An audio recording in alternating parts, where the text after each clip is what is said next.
Okay, so here's my Cliff's Notes version of why the Ten Commandments aren't done away with, okay? Putting aside, does that mean the whole law of Moses is still active? I don't think so. The New Testament teaches that certain aspects of the things in the law are done away with on the cross. The commandments contained in ordinances, and then those are described as the earthly sanctuary. Now Jesus is in the heavenly. But that's another subject.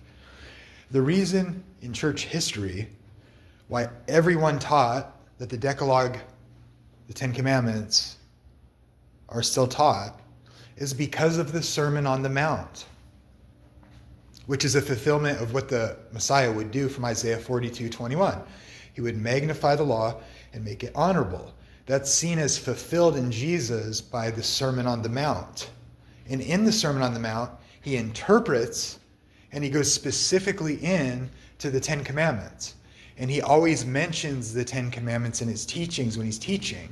Now, here's the shortest way I can try to help people get on track with this. First off, all the early church fathers said the Decalogue, not all of them, but many of them quote this.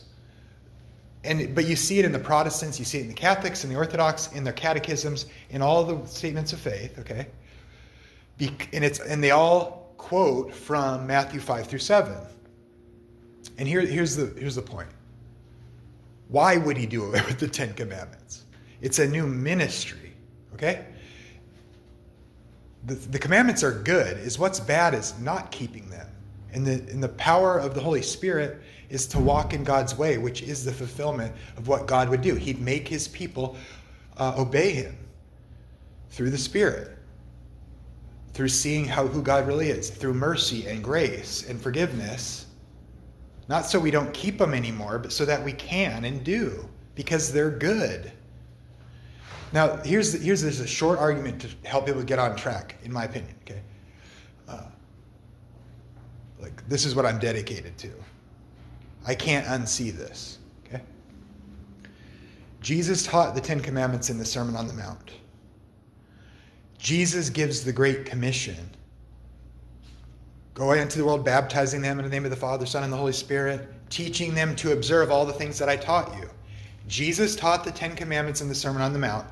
Jesus gave the Great Commission to call back the nations. One of his teachings is the Sermon on the Mount.